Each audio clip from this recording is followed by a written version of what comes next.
Brook Hollow Crest was, at first glance, the epitome of serene suburban living. Wide streets curved around manicured lawns, and large oaks cast shade across tidy sidewalks. Families walked dogs, joggers passed by with friendly waves, and children rode bicycles in small cul-de-sacs.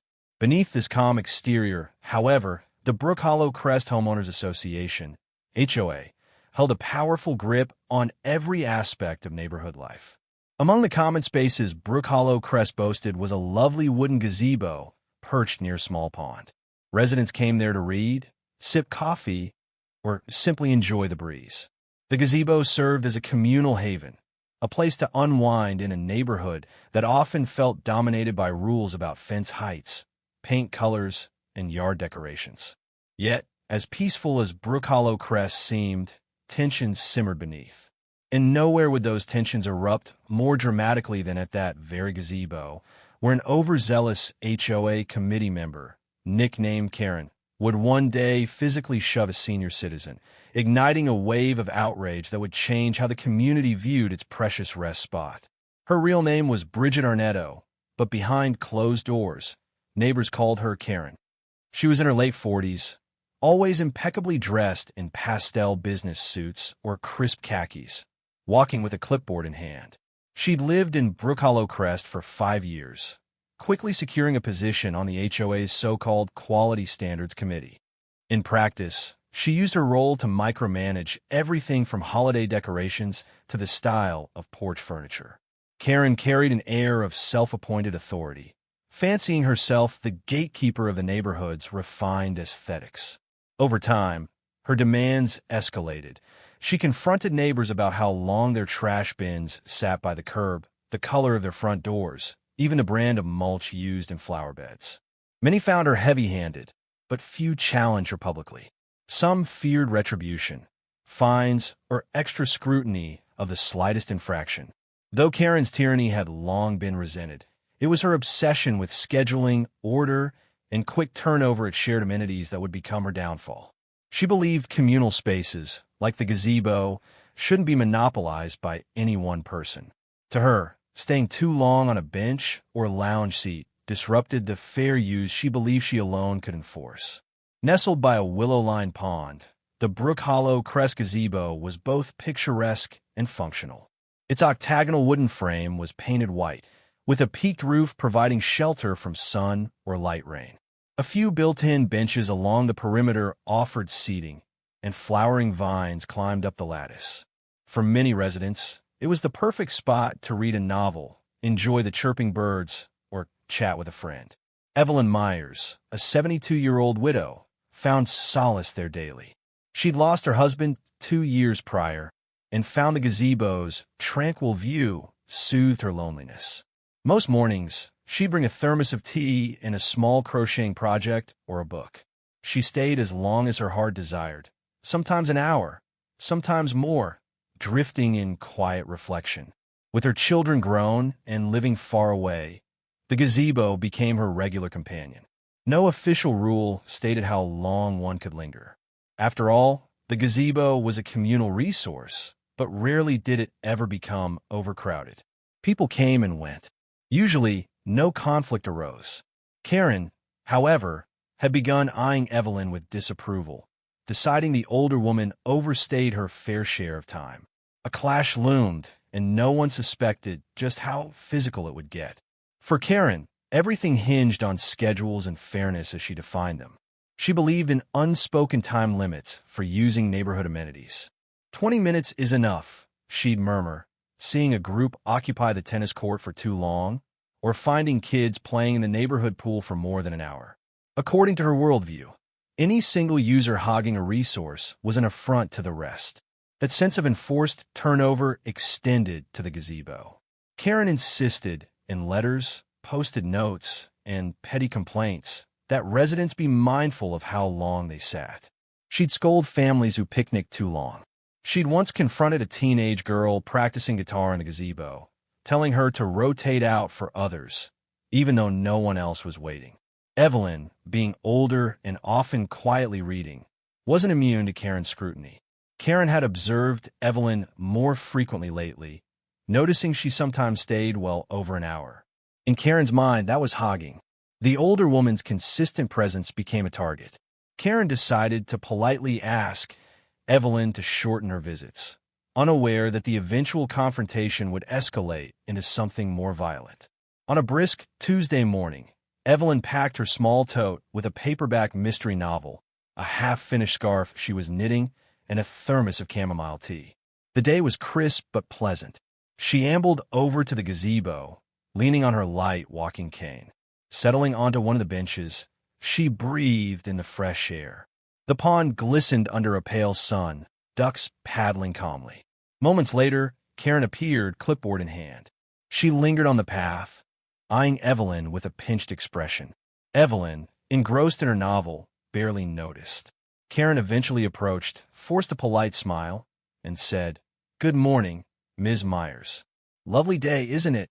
Evelyn responded with a gentle nod, returning to her reading. Karen hovered, expecting Evelyn to glean some hint about moving on.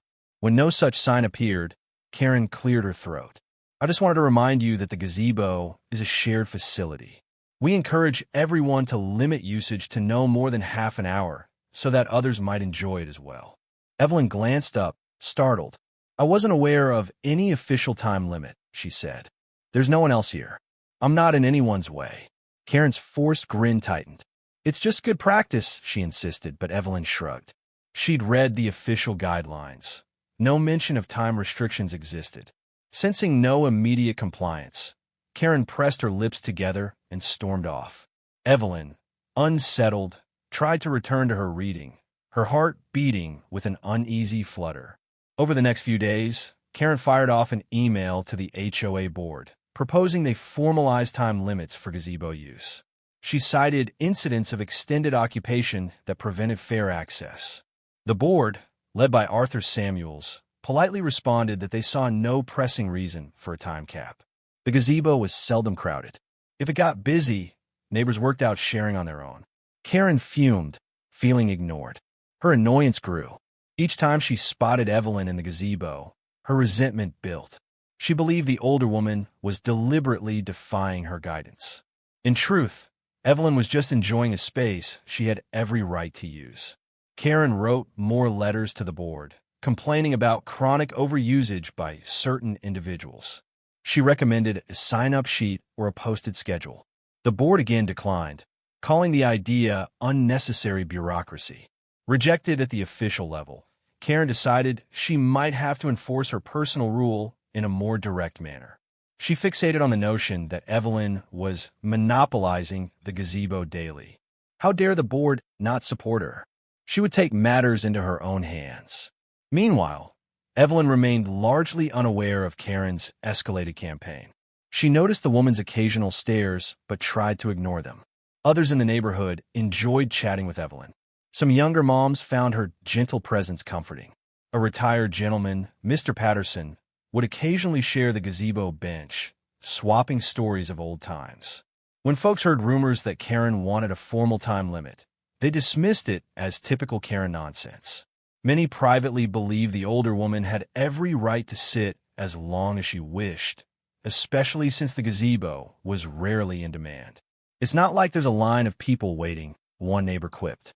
Another added, "Evelyn's not harming anyone. Karen just needs to chill out." Still, Karen's capacity for meddling was well known, and some worried she might escalate. They didn't imagine, though, that she would cross the line into physical aggression. On a sunny Thursday afternoon, the gazebo was quiet. Evelyn arrived with a crocheting project and her cane. She settled onto the bench, took out her yarn, and listened to the soft quacks from the ducks across the pond. The warmth lulled her into a relaxed state. Karen, having just left an HOA compliance round, noticed Evelyn in the gazebo yet again. Her frustration peaked, another extended stay in Karen's mind. The area was deserted aside from the two. Karen marched over, determined to deliver a stern ultimatum. She found Evelyn crocheting, a small basket of yarn at her feet. "Ms. Myers," Karen began, voice tight, "you've been here for quite a while now. It's time someone else gets a turn." Evelyn looked up, slightly confused. "I'm not sure I follow. There's no one else waiting."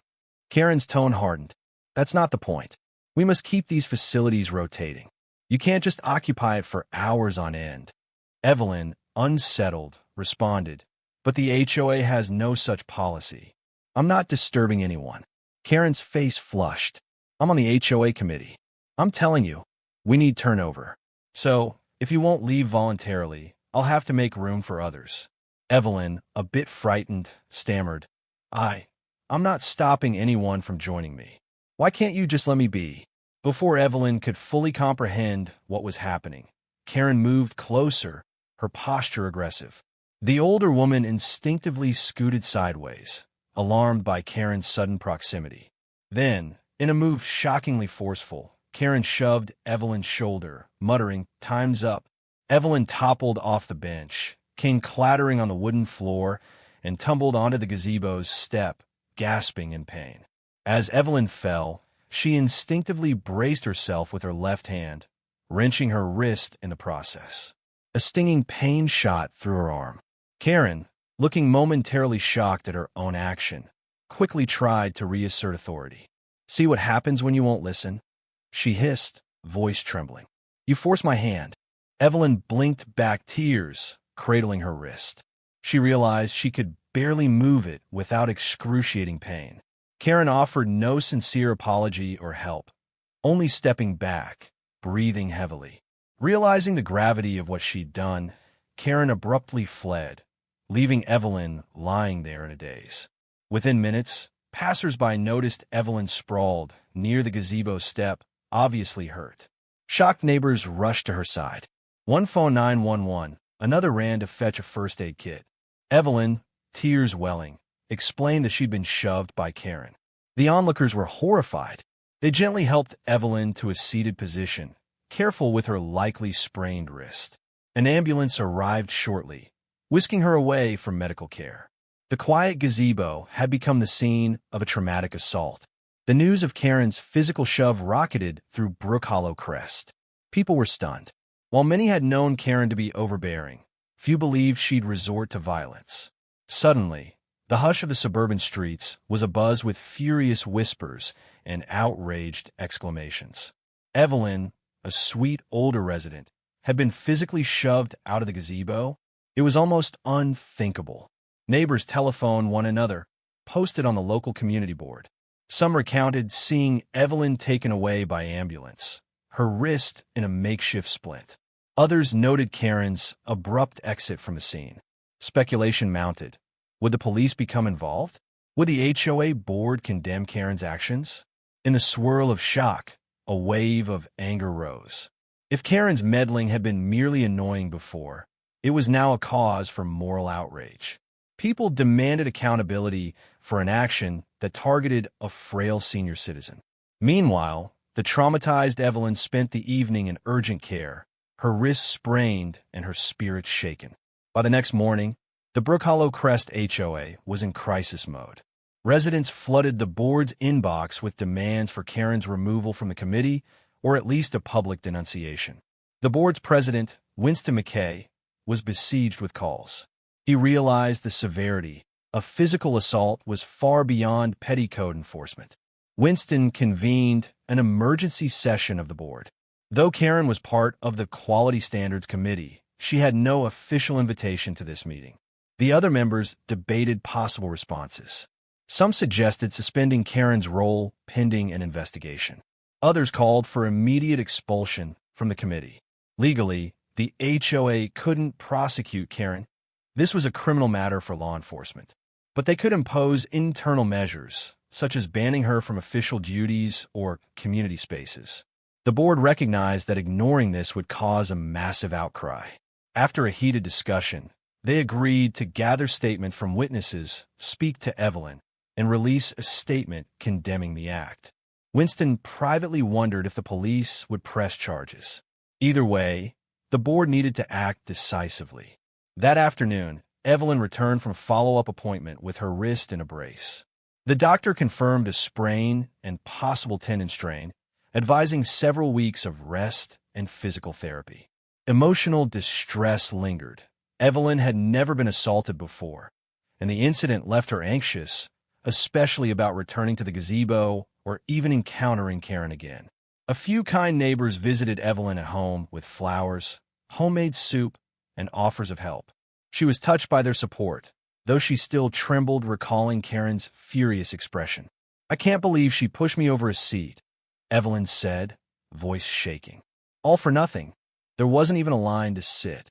The neighbors gently encouraged her to speak to the police.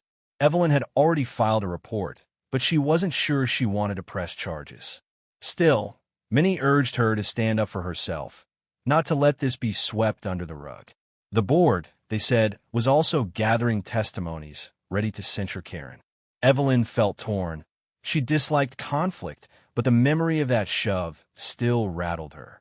She resolved to see what the HOA's investigation brought first. Karen, meanwhile, retreated into her home, aware that the neighborhood was in uproar.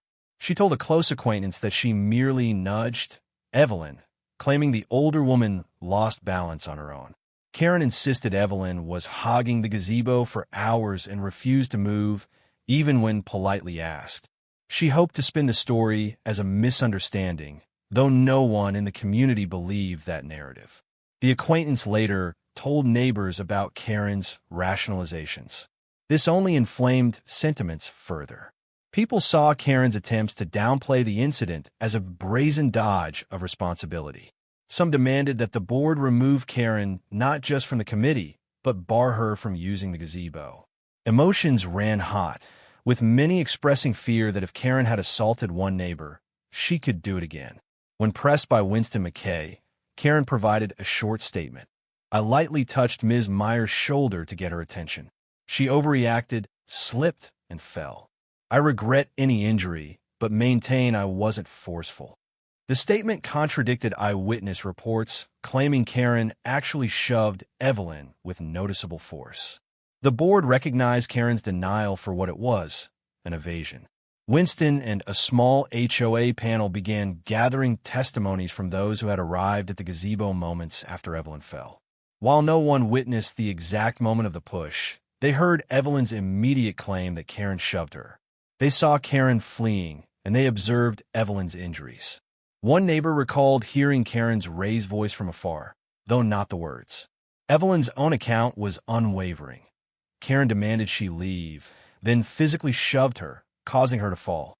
Although it wasn't a perfect open-and-shut case from a legal standpoint, the moral clarity was apparent. The panel concluded that Karen's aggression was real, and her attempts at spinning the story were feeble. Neighbors also brought up Karen's history of harassing folks about time limits. Winston found old emails where Karen tried to impose scheduling at the gazebo. This contextualized her motive. She was indeed obsessed with regulating usage. The panel prepared a formal recommendation for the HOA, a severe reprimand, removal from her committee post, and restricted privileges for communal areas. They also considered a direct apology to Evelyn, though whether Karen would comply was uncertain. As the HOA performed its inquiry, the local police also weighed Evelyn's assault report. A detective visited her for a statement, took photos of her wrist, and asked if she wanted to press charges. Evelyn hesitated. She disliked the idea of a court battle, but her neighbors, outraged, urged her to proceed. Even the detective noted that physical violence was a serious matter. Ultimately, Evelyn filed a formal complaint, stating she'd cooperate if the district attorney decided to pursue charges. The detective cautioned that prosecuting a minor assault with no direct witnesses could be tricky, but it was possible. Meanwhile, the detective also tried contacting Karen for questioning. Karen refused to give more than a brief phone statement, repeating her claim that it was an accidental bump. For now, the legal process lingered in a gray zone. Yet the community had already rendered its judgment. Karen had gone too far. The only question was how sweeping the consequences would be. Over the weekend, many residents in Brook Hollow Crest displayed subtle signs of solidarity with Evelyn. Some pinned small ribbons to their jackets or porch posts, symbolizing support for victims of aggression. Others openly called for Karen's resignation from any HOA duties. A local dog-walking group vowed to avoid any function Karen organized. The sentiment was clear. The community, for once, stood united against her. Children's sidewalk chalk scrawled messages like "Gazebo for all" and "No bullying here" near the pond. A group of seniors, longtime friends of Evelyn, circulated a petition demanding the HOA declare the gazebo a relaxation zone, with no time limits. The petition quickly garnered dozens of signatures. Karen, witnessing these displays, fumed at the perceived injustice. She still believed she was the victim, not Evelyn. In hushed corners, a sense of relief also bloomed. People had grown tired of Karen's tyranny. Perhaps this event would force the HOA to curb her power. Yet no one celebrated Evelyn's injury. Her sprained wrist remained a sobering reminder that Karen's meddling had escalated to real harm. Evelyn's wrist required a brace for several weeks, making everyday tasks cumbersome. Neighbors visited to help her with groceries or drive her to appointments. The outpouring of care touched her deeply. She was a proud woman, used to managing alone, but the warmth of her community eased her emotional wounds. She felt torn about returning to the gazebo she once loved. The memory of Karen's shove haunted her, yet her supportive neighbors gently encouraged her not to let fear or injustice steal away her favorite retreat. They promised to accompany her if she wanted.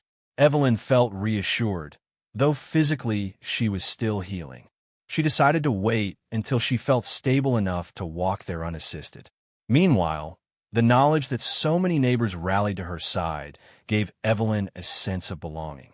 She realized that, ironically, Karen's aggression had unified the community more than ever. The gazebo had become a symbol of the right to rest and peace. In the next official HOA meeting, Winston McKay presented the panel's findings. Karen had, by multiple accounts, acted aggressively, culminating in the physical altercation that injured Evelyn. The board deliberated on measures. Some members suggested indefinite suspension of Karen's membership rights to common areas. Others considered imposing fines or legal recourse. Finally, the board agreed on a multi-step approach. Public condemnation of Karen's action. Removal of Karen from the Quality Standards Committee, effective immediately.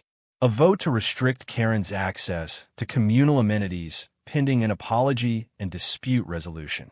The official dedication of the gazebo as a no-limit relaxation zone, ensuring no HOA policy would set time constraints.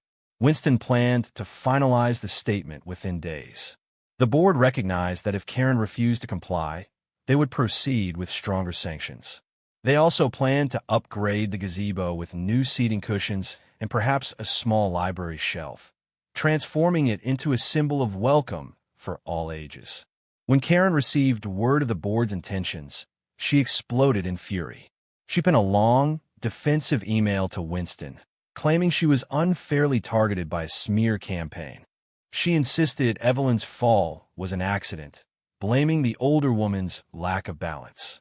Karen threatened to sue the HOA for defamation if they published a statement naming her as an aggressor. Winston, however, was unimpressed. The board had multiple consistent testimonies. Karen's threat carried little weight, given the weight of evidence and the ongoing police complaint. Winston wrote back, "We stand by our findings.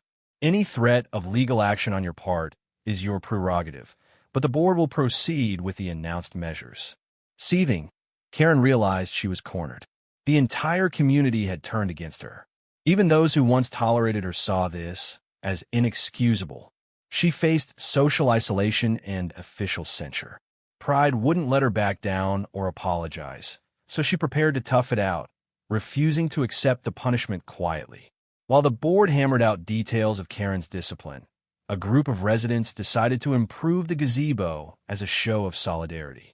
They purchased soft, weather-resistant cushions for the benches. A retired carpenter volunteered to build a small wooden shelf. Another neighbor donated books, light novels, children's stories, a few magazines. They christened it a little gazebo library, encouraging visitors to read and share. In an afternoon of community effort, they installed the shelf, neatly arranged the reading materials, and placed bright cushions around the gazebo. The place now radiated warmth, and even more inviting space to linger. We want folks to stay as long as they like, said Mrs. Fletcher, a longtime resident helping with the shelf. No one should ever feel rushed away. As word spread, the gesture was widely applauded. Mothers brought kids to read picture books. An older gentleman came daily to flip through newspapers. The transformation starkly contrasted Karen's idea of time limits. Indeed, the new motto was the opposite: stay as long as your heart desires. The HOA board released its formal announcement. To all residents of Brook Hollow Crest, we regret to report an incident in which a member of our community, Ms. Evelyn Myers, was physically harmed by Ms. Bridget Arnetto, known as Karen. This action is wholly unacceptable. The board has voted to remove Ms. Arnetto from her committee position and temporarily restrict her access to HOA amenities, including the gazebo, pending further resolution. Furthermore, the HOA proclaims the gazebo a relaxation zone, open to all for any duration. We encourage residents to enjoy the new library shelf and cushions. No time limit shall be imposed. We stand united against aggression and harassment. Brook Hollow Crest communal spaces shall remain safe havens for everyone. Signed, Winston McKay, HOA President, and the Board. This announcement, circulated via email, was posted at the clubhouse and pinned on community bulletin boards. Residents rejoiced that the board had taken a firm stance. Karen's partial ban sent a clear message that violence and intimidation would not be tolerated. The reaction from the community was celebratory. Many commented on how proud they were that Brook Hollow Crest took swift, decisive measures. People who once felt overshadowed by Karen's micromanagement found renewed confidence. We can actually enjoy our neighborhood without fear, said a neighbor on social media. Evelyn, upon reading the announcement, felt relief and vindication. Though her wrist still ached, she saw that justice, in a sense, was being served. She received calls and visits from neighbors congratulating her on the outcome, even if it came from a painful ordeal. Some insisted she return to the gazebo soon, but she remained cautious, wanting to heal fully first. Karen's name, once a looming presence, was now associated with shame. The few individuals who might have sympathized with her before remained silent, unwilling to defend an act of physical aggression. The environment felt lighter, as though a weight had lifted. A week after the announcement, a police officer visited Evelyn again to finalize statements. The officer explained that the district attorney would review the evidence: Evelyn's statement, medical records, and witness accounts. While no one directly witnessed the shove, the circumstantial case was strong. The DA might file misdemeanor assault charges if they deemed it prosecutable. Evelyn cooperated. She didn't crave a harsh punishment for Karen, but she believed accountability was necessary. She can't push people around, literally or figuratively, Evelyn said quietly, wincing as she adjusted her wrist brace. The officer assured her they'd keep her updated. In the meantime, Karen's restricted HOA privileges meant she couldn't legally approach the gazebo or attend certain community events. A formal protective order wasn't in place, but the board's ban provided some measure of security for Evelyn. Under the partial ban, Karen was barred from entering the gazebo area, the pool, or the clubhouse. She could still walk the neighborhood sidewalks and live in her home, of course, but she was effectively exiled from communal gatherings. She discovered that neighbors treated her with open disdain if they encountered her. Some turned away or refused to greet her. She became a pariah, largely by her own hand. Anger roiled within Karen. She felt the entire neighborhood was punishing her for a small incident. Pride prevented her from apologizing or acknowledging wrongdoing. She considered moving away, but realized the local housing market was expensive, and she didn't want to lose the equity in her well-maintained house. So she stayed, stewing in bitterness. Occasionally, she typed out outraged messages on the community forum, only for them to be removed by moderators for violating guidelines. The board watched her warily, ready to escalate consequences if she harassed Evelyn further. In effect, Karen's previous empire of petty enforcement was dismantled. She was a figure of scorn, powerless against the tide of neighborly solidarity. One late afternoon, Karen made a rash decision. to attempt a face-to-face visit with Evelyn at her home. She rationalized that she needed to explain her side or glean if the older woman might drop the complaint. Summoning a haughty bravado, Karen walked up Evelyn's front steps and knocked. Evelyn, seeing Karen through the window, hesitated but eventually opened the door a crack. Karen tried to sound contrite. "Ms. Myers, I wanted to check on you. That day at the gazebo, it was never my intent to hurt you." Her tone, however, carried more justification than remorse. Evelyn, feeling a spike of anxiety, clutched her door. "You shoved me. I fell. My wrist was sprained," she said, voice trembling. "I prefer not to speak with you right now." Karen's facade faltered. She tried to pivot. "If you understood how important scheduling is for the community," but Evelyn cut her off. "Please leave, or I'll call the police. Your rules about time are nonsense." Karen's eyes flashed with anger, but she retreated, muttering about misunderstandings. Evelyn closed the door, heart pounding. The attempt at forced reconciliation had only reinforced her sense of violation. With each passing day, Evelyn's wrist improved. One crisp morning, she decided to revisit the gazebo, accompanied by her friend Harriet for moral support. They strolled slowly, Evelyn's brace still on, cane in hand. Though apprehensive, Evelyn felt determined not to let fear keep her away from the place she loved. When they arrived, they found the gazebo more inviting than ever. New cushions, fresh flowers on a small table, and a shelf of donated books.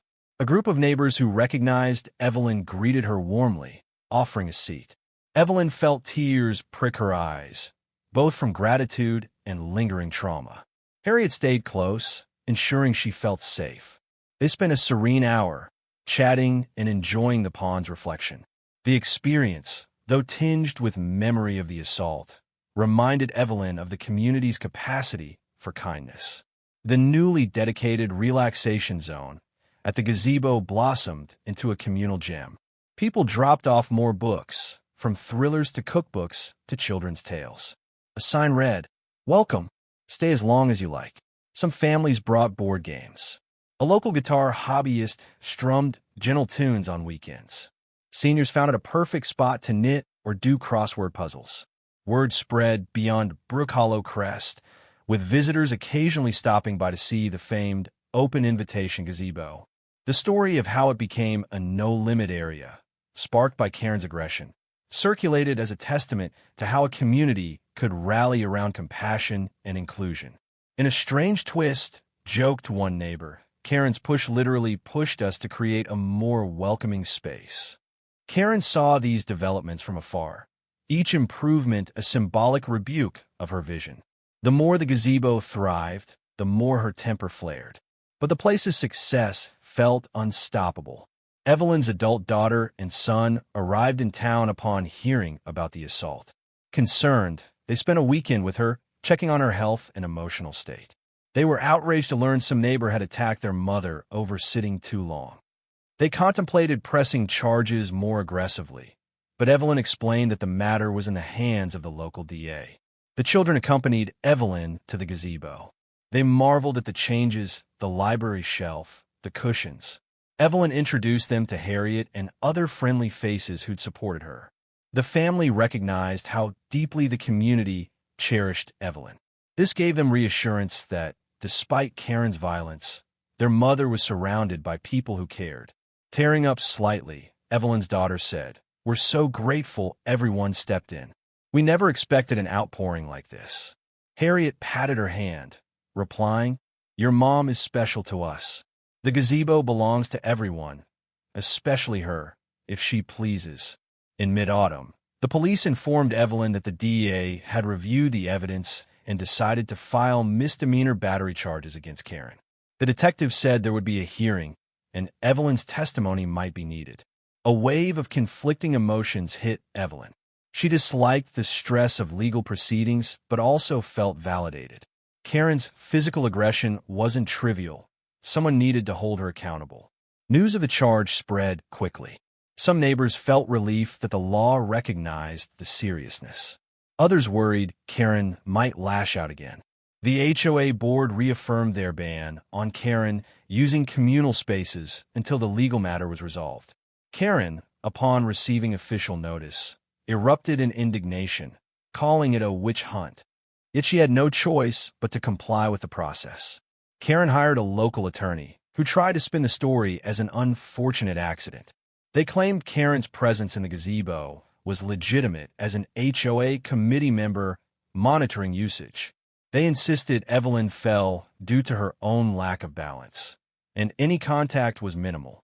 The attorney called into question the severity of Evelyn's injury, calling it a mild sprain. The DA's office, however, had medical records verifying the sprain, as well as statements from neighbors who arrived on the scene. While lacking direct eyewitness footage, the overall context strongly indicated Karen initiated contact with force. The case wouldn't necessarily be an easy slam dunk, but the prosecution felt they had enough to proceed. Karen's defense also argued that the HOA overstepped by banning her, claiming it was prejudicial. The HOA's counsel responded that private associations could restrict amenity access if someone posed a threat to members. The situation remained tense as the hearing date neared. Evelyn, anxious about the upcoming hearing, found unwavering support from neighbors. Harriet and a few others agreed to accompany her, providing moral backing. Mr. Patterson, who'd long admired Evelyn's gentle spirit, wrote a character reference describing her as kind and unassuming, contrasting starkly with Karen's portrayal. A local pastor who sometimes chatted with Evelyn in the gazebo offered spiritual guidance, praying for a just resolution.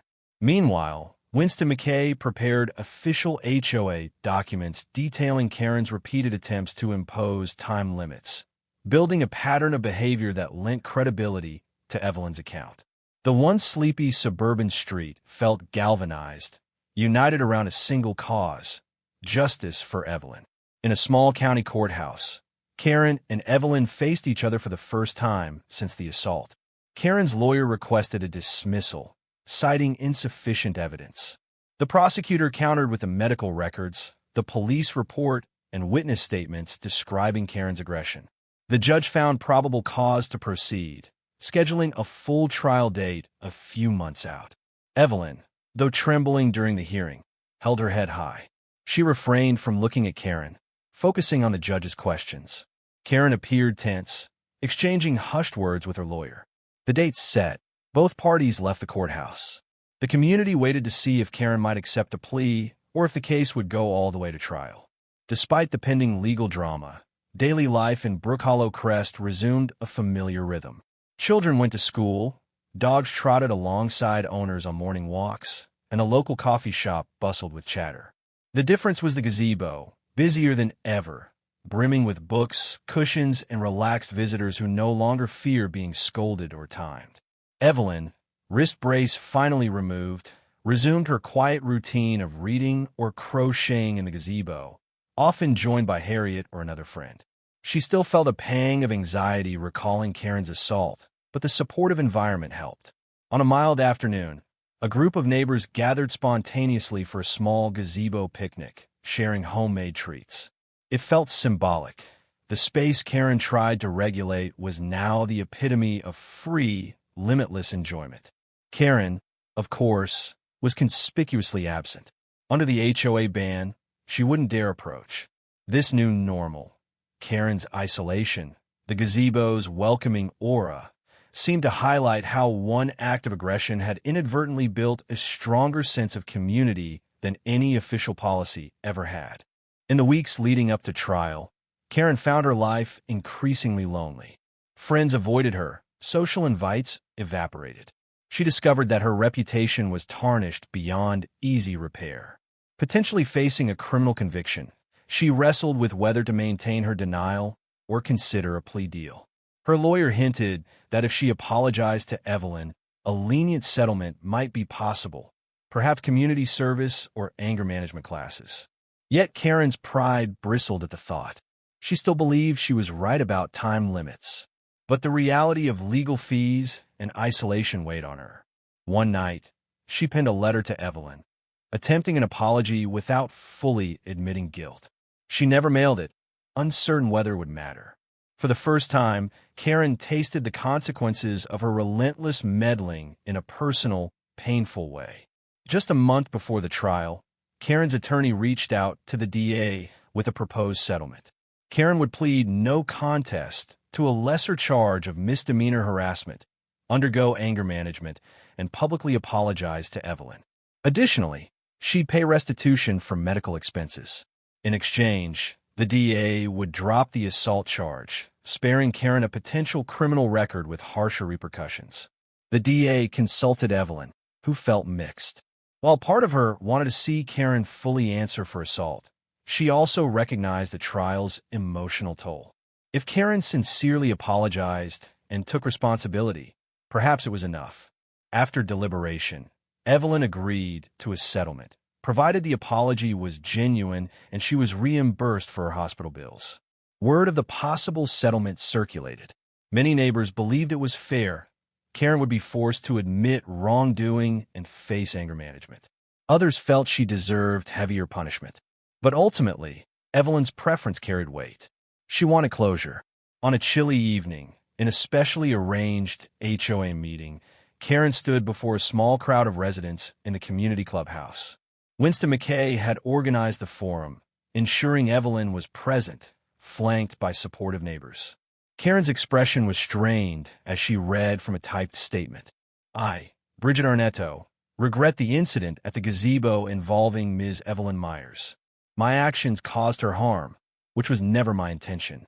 I acknowledge that pushing her was wrong and that no one should ever feel unsafe in our shared spaces. I apologize to Ms. Myers and to the community for violating the trust we all share.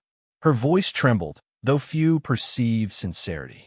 It was a forced performance, yet it fulfilled the settlement's requirement. Evelyn listened quietly, feeling a measure of relief at hearing Karen's admission. After the statement, Karen turned and left without waiting for applause or further words. The moment was simultaneously anticlimactic and significant, a reluctant yet public acceptance of blame. With the apology delivered, Karen's official punishment included restitution for Evelyn's medical costs, completing an anger management course, and indefinite suspension from any HOA leadership roles. The partial ban on certain amenities remained until the board decided otherwise. Meanwhile, the criminal assault charge was dropped in favor of the lesser harassment offense once the settlement's conditions were met. Evelyn, though not fully trusting Karen, found a modicum of peace. She could sit in the gazebo without worrying about a confrontation. Her wrist had mostly healed thanks to physical therapy.